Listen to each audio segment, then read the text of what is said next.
Terus satu lagi, misalnya jadi kebocoran data bisa buat dari kejahatan, Kejahatan, bisa buat koleksi koleksi aja. betul. Nah terus bisa buat yang baik nggak? Maksudnya bisa jadi sesuatu yang berguna tapi nggak ngerugiin orang lain. Sebenarnya bisa walaupun source of datanya tidak baik ya. Ya source-nya kan Jadi nggak baik nih. Aku dapat data betul. beli di dark web misalnya, atau dapat minta di dark web gratis. Terus bisa jadi bisnis aku punya bisnis apa? Misalnya Bisa bisa restoran, bisa. bisa jadi sesuatu yang bagus nggak sih?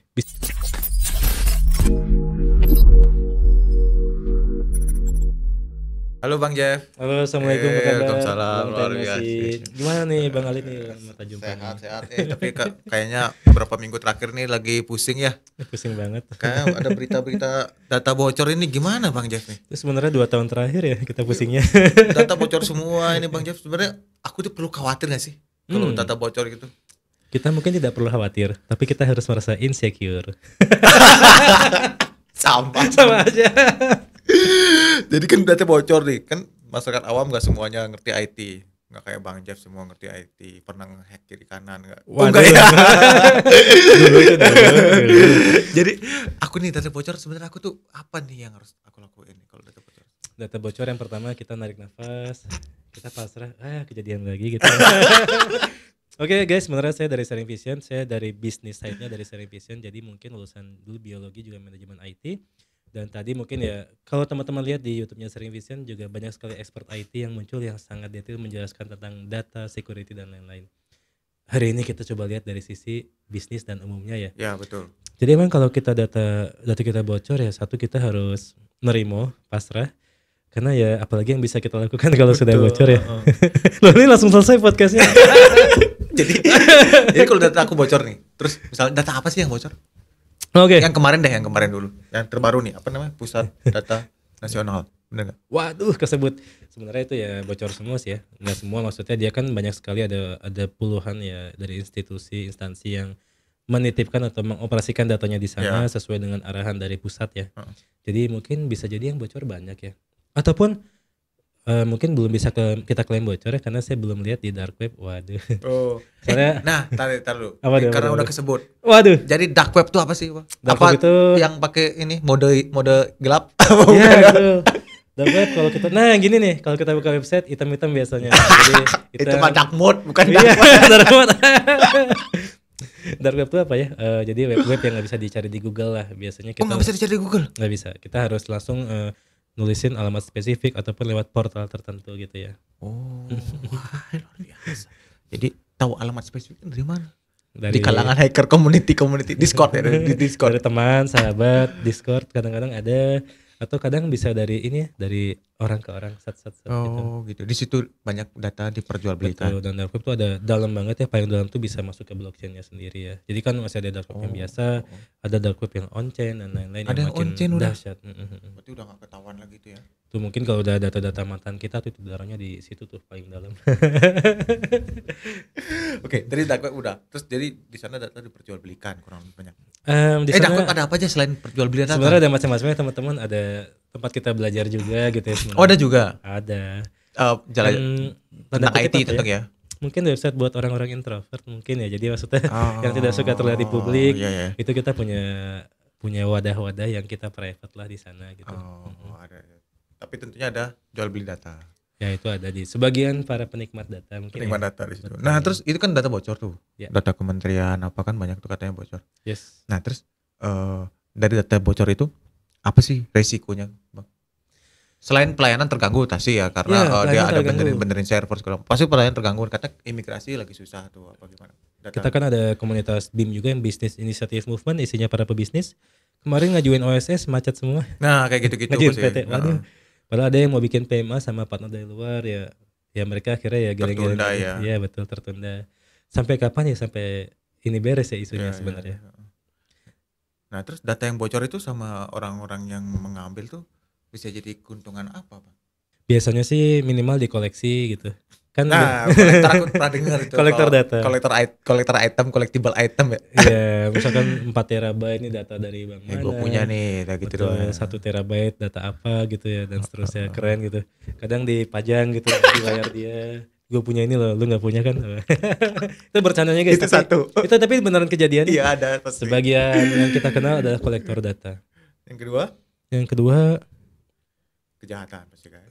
kejahatan bisa jadi untuk mengancam orang ataupun juga itu ya marketing ya, mungkin bukan marketing ya, dark marketing Tools ya, marketing. tools marketingnya tidak baik sebenarnya. Pasti kita tahu nomor teleponnya, tahu dia punya saldo berapa, mungkin kayak gitu Betul, kan. jadi Dia punya kemampuan daya beli berapa ya. Nah, kita itu. tawarin nih barang kan gitu ya. kalau masih sopan mungkin cuma nawarin pinjol, nawarin judol ya. Kalau yang udah nggak sopan, tiba-tiba kita ada pinjaman ke fintech tertentu gitu.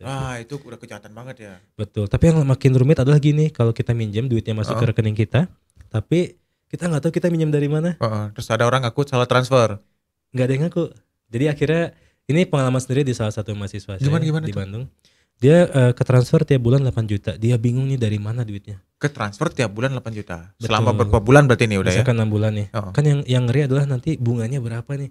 Misalkan dia dapat 48 juta 6 bulan. Bisa jadi bunganya itu total 150 juta dalam waktu 2 tahun gitu. Itu ngerjain orang ya? Dan dia nggak tahu harus bayar kemana kan ya. Wah rumit. Akhirnya harus ke OJK gitu. OJK Jawa Barat. Itu ngerjain orang ya? Ngerjain orang. Oke. Yang aku tahu sih ada yang ngaku, aku salah transfer nih, tolong transfer balik dong gitu kan. Nah itu. Padahal sebenarnya itu uang pinjol. Nah itu dia. Ada juga yang kayak gitu. Kalau yang itu baru penjahat. Ya. Kalau ini bingung ya, orang transfer duit tapi ya udah ditaruh di tempat. Itu mah ngerjain kali. Ngerjain bunganya Mungkin ada dia sakit hati kali dulu. Iya betul. Jadi dikerjain. Ya gitu ya teman-teman, emang kebocoran data ya mungkin banyaknya meme-meme bersebaran di internet ya, bahwasanya kita harus pasrah ya, mau gimana lagi. Tapi memang ada beberapa sahabat yang saya kenal bahkan KTP-nya itu beda dengan rumah tinggalnya ya. Jadi emang saking dia takutnya bocor data, rumahnya aja nggak ketahuan di mana karena nggak didata. Oh. Ya kalau orang ke alamat dia di KTP mungkin cuma tanah kosong atau sawah gitu. Atau ada gubuk satu. Gubuk ya, bedeng. Oh gitu. Atau kos-kosan bisa juga. Itu salah satu cara untuk salah satu cara. Apa namanya itu? Menghindari dampak dari kebocoran data. Betul. Karena kan kalau kebocoran data nyamuk ke fintech, ke pinjol, ke penagih utang ya biasanya. Oke. Gitu. Tapi itu solusi menengah ke atas kali ya. Udah ekspor tuh. Nah, terus satu lagi misalnya jadi kebocoran data bisa buat dari kejahatan, koleksi, bisa buat koleksi aja. Betul. Nah, terus bisa buat yang baik nggak? Maksudnya bisa jadi sesuatu yang berguna tapi nggak ngerugiin orang lain. Sebenarnya bisa walaupun source of datanya tidak baik ya. Ya Jadi, source kan nggak baik nih. Aku dapat betul. data beli di dark web misalnya, atau dapat minta di dark web gratis. Terus bisnis aku punya bisnis apa? Bisa. Bisa jadi sesuatu yang bagus nggak sih? Bisa banget. Membantu bisnis restoranku, tentu orang nggak ada yang rugi tapi. Yes, betul. Jadi sebenarnya itu ya teman-teman, kalau di istilah biologi mungkin simbiosis, mungkin komensalisme ya, bukan parasit. Jadi menguntungkan di satu pihak, di satu tidak untung, di yang lain hanya bisa pasrah. Ya sebagian sebenarnya menggunakan data yang bocor itu untuk berlatih data analytics ya sebenarnya gitu. Data analytics. Kalau saya di sekitaran, dia kan namanya data tuh susah banget dapetnya data real ya, soalnya beda sama data dummy. Mereka bisa belajar buat ngambil decision, ngasih insight, dan ketika mereka butuh di real project atau real apa, mereka sudah berlatih gitu ya. Walaupun emang source of datanya ya kurang bagus lah ya. Kurang baik. Kurang tapi sopan lah ya. Kurang sopan gitu ya. Etika. Sebenarnya buat yang pengen data dummy itu banyak ya data dummy di online, di Kaggle dan lain-lain ya. Walaupun emang beda sih sama dapat data real ya. Gitu. Nah, tapi berarti Bang Jack, kalau untuk memanfaatkan data ini perlu satu keahlian lagi ya. Jadi nggak mulu Bang Jack dapat data nih, Bang yang bocor. Iya. Nggak langsung kita bisa manfaatkan ini untuk suatu bisnis gitu, nggak langsung. Iya betul. Tadi misalkan restoran, kita punya restoran Padang gitu misalkan ya. Kita punya duit nih misalkan 100 juta buat buka cabang di kota Binjai atau kota mana gitu ya. Itu kalau pakai data-data transaksi marketplace kita bisa membayangkan kira-kira di mana ada paling banyak orang-orang yang konsumtif misalkan. Atau orang-orang yang menengah ke atas atau yang menengah ke bawah sesuai target market si restoran itu. Jadi kalau kita pengen buka 20 cabang itu ngaruh banget teman-teman. Karena kita bikin zonasi ilmu lokasi dan lain-lain itu sangat membutuhkan data. Tapi kalau kita nggak punya orang datanya ya jadi koleksi aja. Oh ini gue punya kan? Atau nggak dijual ya? Reseller guys. Dijual ke orang yang perlu kan gitu. Reseller yang kurang baik juga sih sebenarnya. Betul ya. Jadi untuk memanfaatkan data untuk suatu bisnis itu perlu satu keahlian lagi atau hire orang yang punya keahlian lagi? Yes, perlu suatu keahlian ataupun hire orang. Sebenarnya kalau pengen mempelajari keahlian tersebut ada banyak sekali online course dan bootcampnya tentang data. Termasuk di Sharing Vision ada CDMP, Ada. pelatihan untuk ya CDMP buat sertifikasi global ataupun yang lokalan juga ada gitu ya, CDSM, CDSP gitu, CDAP, ada banyak levelnya. Karena memang ketika kita memahami data tuh dunia begitu berubah, gitu ya.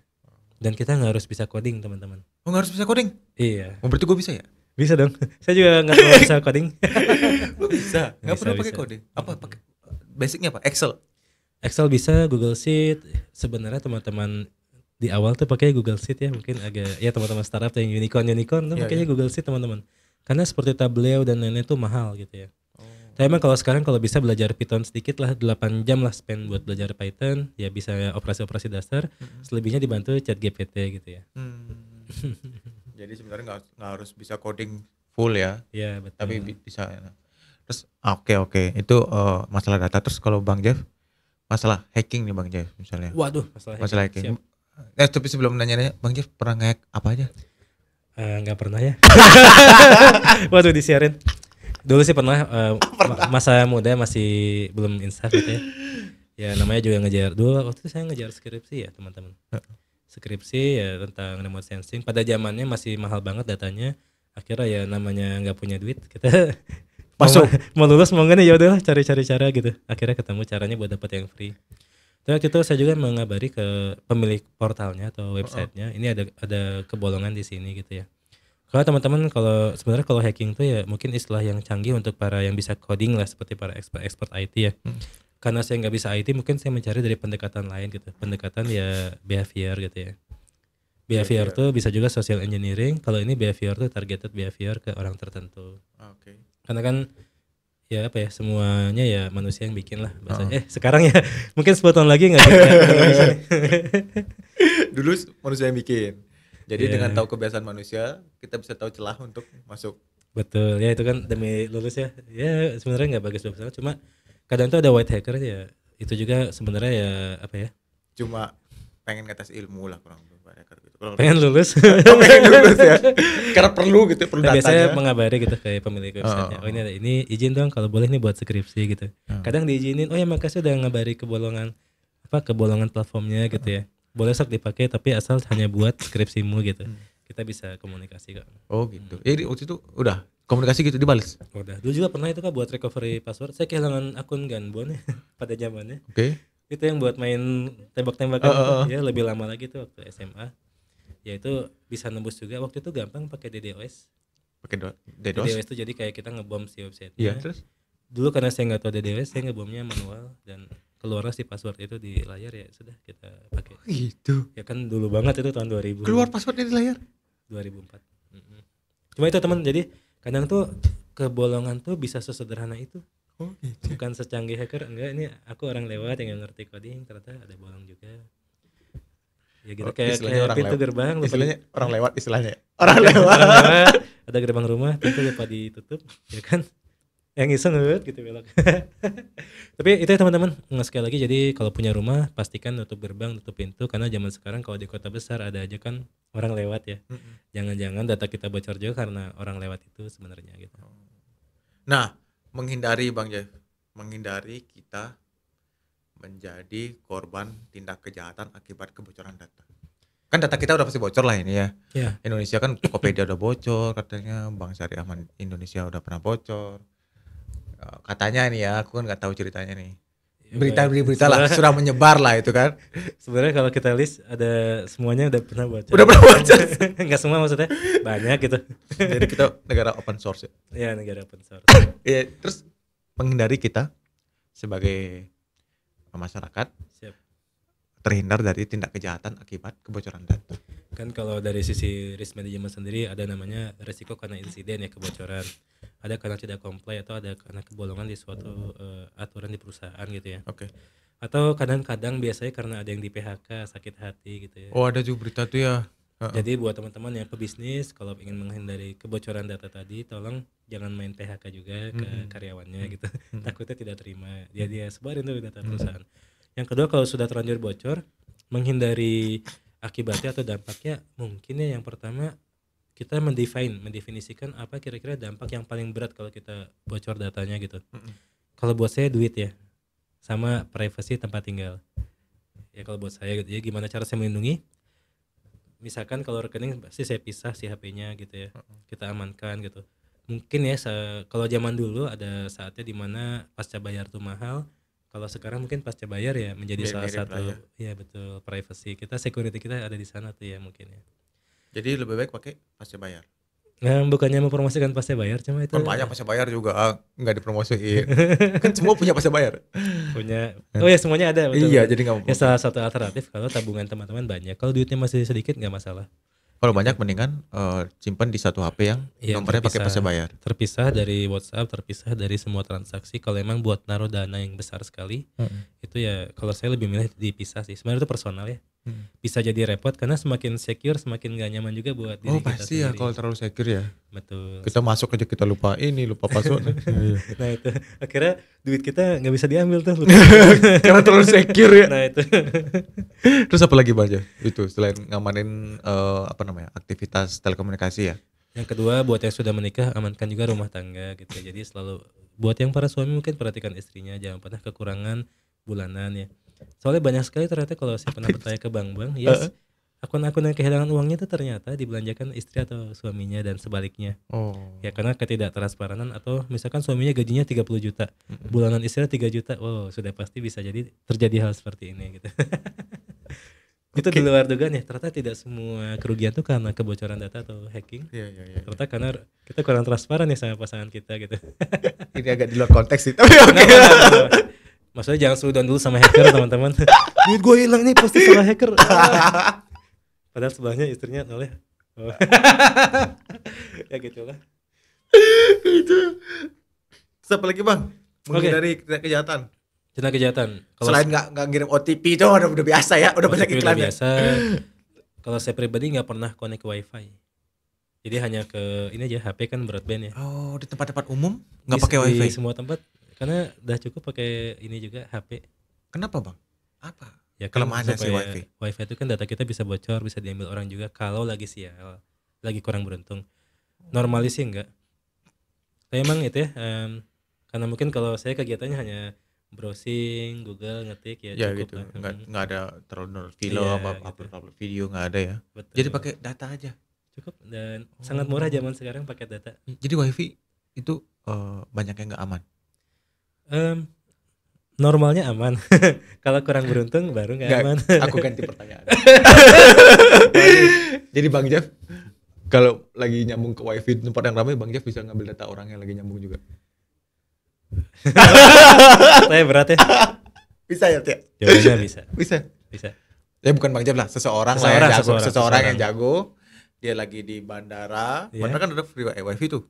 Dia buka laptop, siapa yang lagi nyambung wifi dia bisa tahu datanya. Sebenarnya bisa, walaupun di wifi juga punya security masing-masing. Tapi kan kalau yang lagi kurang pas, dia tuh nggak punya hardening di networknya dia gitu. Kan kalau dia yang perusahaan yang besar, enterprise tuh dia selain wifi si router dan wifi-nya segala macam itu, dia masih ada alat-alat lain yang untuk memperkuat keamanan dia gitu. Tapi kalau yang cuma naruh wifi doang atau apa doang, mungkin masih bisa ditembus. Tapi kadang gini yang lebih gampang lagi kalau dari penggunanya tidak memasang security di laptop dia. Oke. Dia secara bawah sadar men-share data dia. Itu yang banyak kejadian. Masang security di laptop nanti bikin kontennya Bang. Waduh, siap-siap. Sebenarnya itu apa ya paling basic di Windows basic ya? Ada satu klik yang jangan diklik aja. Kan biasanya kita bingung harus ngisi apa waktu waktu connect wifi. Apakah mau nge-share file kita, data kita? Kita jawab tidak, itu doang. Tapi bahasa Inggris sih nggak semua kadang paham gitu. Iya. Nah kalau diklik udah aku bisa langsung lihat. Ada orang lain situ. Itu bahkan bukan hacking masuknya, itu mah orang lewat doang. Kalau ada komentar sebelah, oke kita lihat, oh ada datanya, ambil gitu. Enggak sih, tapi itu teman-teman ya gitulah. Kira-kira ya dunia data seperti inilah. Jadi mungkin kalau tahun 2021 banyak yang dengar data is the new oil ya. Itu sebenarnya relatif buat perusahaan atau company yang bisa mengenerate value daripada data itu. Tapi kalau buat hacker atau orang lewat tadi sudah pasti new oil karena bisa dijual, bisa dimanfaatkan ya. Ya itulah ya. Buat orang yang ngerti ya. Yes, tapi betul. kalau orang kayak aku dikasih data juga paling gue simpen dong kayak koleksi gitu. Koleksi kan. Kadang kolektor tuh gini, dia naruh gini belum tentu dipakai. Iya. Tapi dia seneng gitu. 1, 2. Ya kayak kolektor mobil-mobilan tuh banyak gitu diecast ya. Ya nggak bisa dipakai juga, diliatin doang iya, kan. tapi seneng gitu ya. Oh nih nasabahnya punya rekening sekian gitu-gitu aja kan. Betul. Oke. Apalagi Bang, ada lagi nggak tips? Tips ya. Nggak nyambung wifi tadi ini udah baru ini spill nih. Tiba-tiba besok ada yang pakai wifi lagi nih di kafe. Pakai nggak apa? Aman teman-teman. Yang penting jangan share data. Anyway, tips lagi mungkin ya itu aja sih, intinya mengamankan privasi, mengamankan uang kali, itu yang paling utama buat kita, mengamankan keluarga kita. Data kita sudah pasti bocor, seberapa bocornya itulah yang bisa kita kendalikan, atau malah kita bisa merefresh data kita per beberapa saat gitu ya. Itu Merefresh data kita per berapa saat? Maksudnya misalkan yang tinggalnya pindah-pindah itu sebenarnya beruntung.